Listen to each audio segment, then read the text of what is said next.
estamos de vuelta y vamos a una nota. Vamos a presentarlo a Itai Hackman. Yo siempre le digo Itai, pero es Itai Hackman.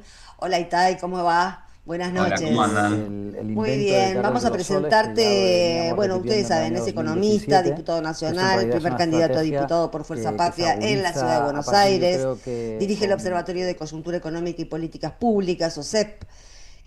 Bueno, y otro montón de cosas, la verdad. Pero por otro lado, es autor de la denuncia penal por la estafa de Libra e integra la comisión que investiga el caso en la Cámara de Diputados. Vamos a empezar por ahí. Se destrabó finalmente. ¿Y en qué estado estamos? Si está ahí con esto, con Libra. Bien, mañana jueves tenemos una nueva reunión. Nos habían hecho un artilugio que, digamos, difícil de explicar, pero viste, a veces esas cosas que se dividen en bloques artificialmente, bueno, todo para trabar la comisión y lograron que quede empatada, ¿no? Entre los que Sí, queríamos investigar y los que no recordamos. querían investigar. Estuvimos varios meses con ese lío y finalmente logramos destrabarla, así que mañana, si todo sale bien, vamos a lograr nombrar autoridades de la comisión y que por lo tanto empiece a funcionar, ¿no? O sea, en realidad, a partir de mañana, si todo sale bien, vamos a hacer funcionar la comisión. Comisión que tiene como objetivo principal determinar las responsabilidades políticas, ¿no? Siempre recordemos que una investigación en el Congreso no reemplaza lo que tiene que hacer el Poder Judicial, No, ¿no? claro. Nosotros no podemos condenar ni establecer delitos penales, eso es una tarea de la justicia, pero sí podemos investigar responsabilidades políticas y en todo caso cuál ha sido la actuación y la responsabilidad política de cada uno de los involucrados. Por supuesto, aportar información que eventualmente también podemos enviar a la justicia, ¿no? Por supuesto. De hecho, ya hicimos eso con distintas reuniones donde convocamos expertos a trabajar sobre el tema. Recuerdo Eh, que fueron de muchos de ellos fueron de utilidad para para el expediente. Absolutamente. Eh, Aunque estamos frente a un caso, Sandra, flagrante, ¿no? O sea, acá yo no soy abogado, pero el delito que se cometió a la vista de todo el Sí, mundo, sí.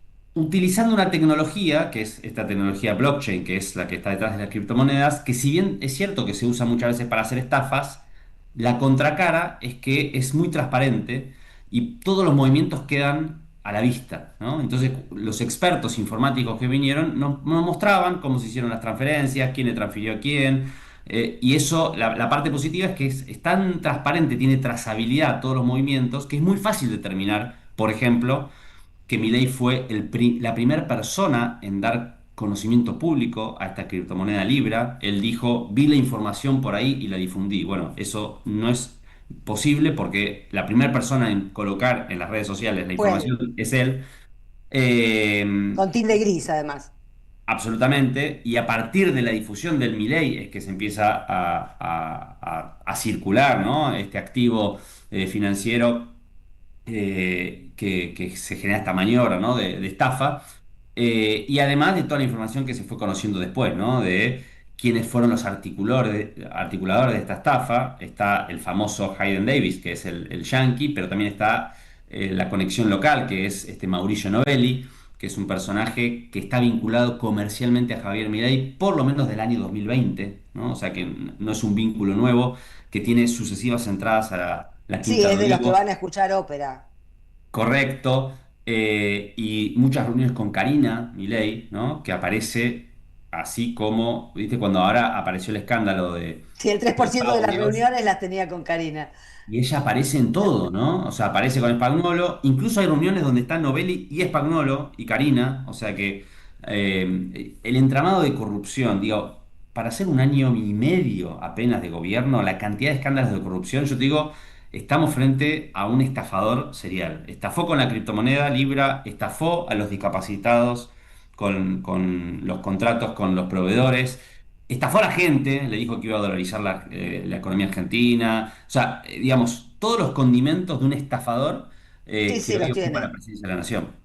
Los tiene y además se encimó el escándalo de las coimas. ¿Cómo se está viviendo dentro del Congreso eso? Mirá, hoy justo vengo de una sesión en la cual estuvo el jefe de gabinete. Francos, claro, qué bien que lo mencionás porque yo no lo dije en el editorial, pero estuvo Francos que no, no sabe nada, dice.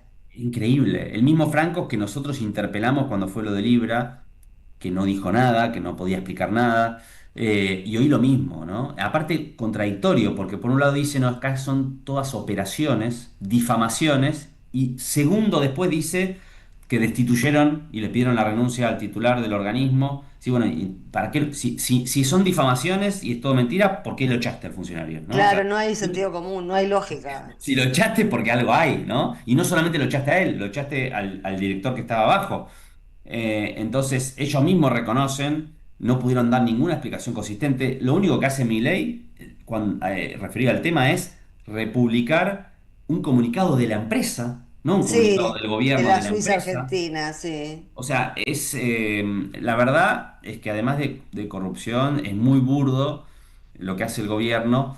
Y bueno, me parece que esto además desmiente por completo que esta gente venía a terminar con los curros de la Eso política. desde luego. Ahora, yo ahí estaba comentando en la editorial una cosa que leía que eh, en términos de opinión pública pegó muchísimo más este tema de las coimas que lo de Libra.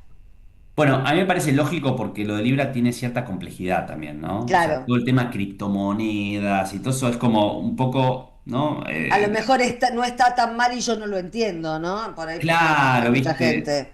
Esto es mucho más tangible, ¿no? Esto es mucho más tangible y además que es terrible porque esto sale, al mismo tiempo estamos discutiendo un terrible ajuste. Claro, es de una crueldad enorme. O sea, por un lado estás Esto. ajustando a la gente, a las personas con discapacidad, y al mismo tiempo estás robándote la guita. Entonces, Y Tai, te hago una consulta respecto a cómo se está viviendo la situación en el Congreso. Lo que estamos viendo en las últimas semanas es que hay claramente, sobre todo del lado de los gobernadores, de los partidos provinciales, etcétera, un corrimiento. No quieren hundirse en el barco que empieza a entrar agua por todos lados de este personaje patético que es Milei. Eso en el Congreso, ¿se están conformando nuevos espacios de debate con otros diputados que antes estaban como muy prendidos a los gobernadores y haciendo de la veña a Milei? mira, nosotros todas las cosas que pudimos aprobar en el Congreso, incluyendo la de la semana pasada, cuando rechazamos el veto, por ejemplo, pudimos insistir en discapacidad, ¿no? En la emergencia en discapacidad, no lo logramos en jubilaciones. Con las jubilaciones, sí. Pero todo lo que logramos en el Congreso fue articulando con otros bloques, obviamente, porque solamente con los diputados de Unión por la Patria no nos alcanza. Ahora, este comportamiento especulativo, bienvenido sea, obviamente, cuando nos sirve para sancionar leyes a favor de la gente, pero este comportamiento especulativo es un problema, porque Ujú. si para yo aprobar una ley que beneficia a la gente o para rechazar un veto del presidente, dependo de que el gobernador de turno esté en una negociación trabada con el presidente o que lo hayan cagado alguno con un cierre de listas, y bueno, tenemos un problema, ¿no? Entonces, Tenemos un gran problema. por supuesto que vamos a articular con todos los bloques que podamos para tener mayoría parlamentaria, pero como ahora vamos a elecciones en 2 meses, a mí me gustaría que un diputado, cuando tiene que votar a favor o en contra de las personas con discapacidad o de los jubilados, lo haga porque con convicción y defendiendo sus intereses, no porque lo cagaron en un cierre de listas o porque el gobernador está trabado en una negociación, ¿no? Entonces me parece que Claro. Ayer era patético verlo casi llorar a Luis Juez, que votó con Milei, teniendo una hija discapacitada, así es.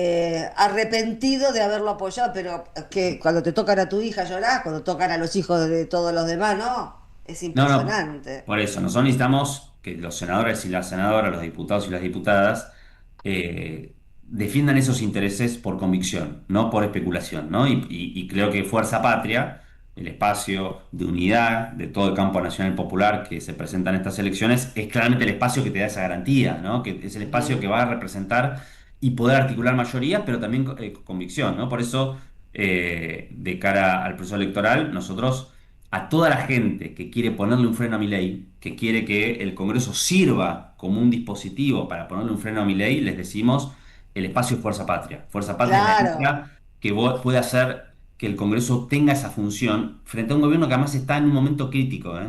El gobierno está en crisis. El gobierno está en crisis y también están en crisis los gobernadores que votaron la ley Bases. Nunca hay que olvidarse de los que votaron la ley Bases, Que le porque dieron ya sabían facultades lo que iba a pasar, ya extraordinarias. sabían. Una pregunta Y no más, sumo. sabían que no se candidateen, porque la verdad que lo sabíamos todos. Correcto. Sumo, Perdón, sumo Jorge. una relativa a la campaña electoral que se viene. Itay, vos sos el primer candidato a diputado y expresás de alguna manera, es una opinión que tengo, una renovación Ujú. generacional también en relación que a quienes históricamente tenían el primer lugar en el espacio. Tenés como un vínculo, obviamente, con los más jóvenes que han sido en el último periodo quien lamentablemente, sobre todo los varones, más han acompañado a los liberticidas.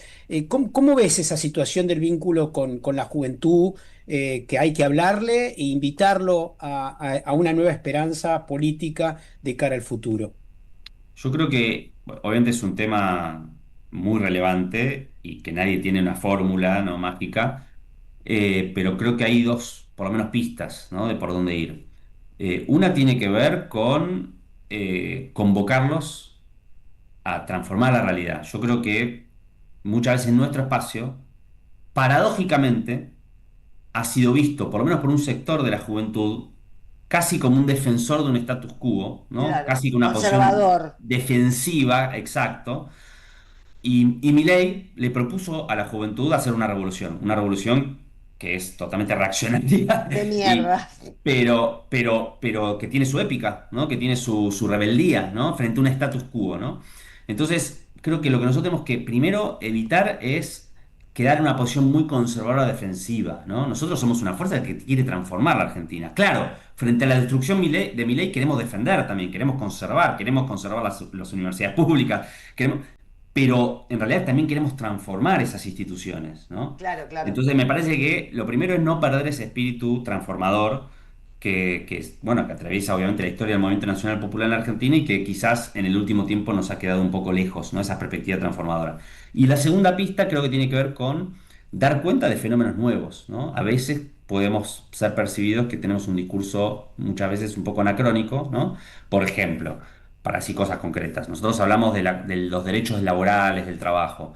Ahora, tenemos que asumir que hay un universo muy grande de gente que está fuera de esa Sí. realidad, ¿no? De esa forma tradicional del trabajo asalariado con relación de dependencia y con un convenio colectivo y un sindicato. Eso es una parte, pero hay otra parte de la sociedad que no transita esa experiencia y muchas veces no le hablamos, ¿no? Y hay nuevas formas de trabajo que desde los sectores populares, que llamamos la economía popular, pero también de las clases medias, ¿no? Sobre todo profesionales, etcétera, que nosotros tenemos que empezar a incorporar. ¿Qué rol tienen esos sectores en nuestro proyecto de país, ¿no? Entonces, si la sociedad percibe que nuestro proyecto de país solamente tiene un lugar, el trabajador clásico, ¿no? De mameluco que trabaja en una fábrica, bueno, estamos dejando una parte de la gente afuera. Creo que, lo pongo como un El ejemplo. 50% afuera, casi 40%. Exacto, ¿no? Entonces, bueno, nosotros ahí tenemos que actualizar nuestra perspectiva, nuestra propuesta para incorporar a esos sectores. Y me parece que con estas dos pistas creo que podemos hacer un intento, un esfuerzo, sabiendo que por supuesto no va a ser de un día para el otro, ¿no? Pero me parece que obviamente hay que dar cuenta de que no es que toda la gente que votó a Milei, sobre todo pienso en los jóvenes, lo votaron porque están de acuerdo con la filosofía de fondo que él defiende, ¿no? Hay una parte que sí, seguramente un núcleo, que le gusta ver que el tipo que caguen a palos a los jubilados, que le gusta ver que se pelee con un nene de 12 años que tiene autismo, pero no creo que eso sea expresión de la gran mayoría, ¿no? Creo que hay mucha gente que Esperamos lo que votó no. simplemente o que estaba enojado con la política, porque vivió dos gobiernos malos y buscó una alternativa por afuera, porque a lo mejor le pareció que Milei podía resolver algún problema. Bueno, a esa gente hay que traerla, hay que escucharla y hay que convocarla, ¿no? Absolutamente. Bueno, Itay, gracias por este ratito que compartiste con nosotros. A ustedes un abrazo muy grande y gracias por el Fuerte espacio. abrazo, Abrazo. gracias. Chau, chau. Abrazo. Nosotros nos vamos a una tanda, un poquito de música y ya venimos. Somos radio, pero somos más que radio. Entra a am530somosradio.com y encontrá un menú diferente a lo que da vueltas en la red. Noticias, información exclusiva,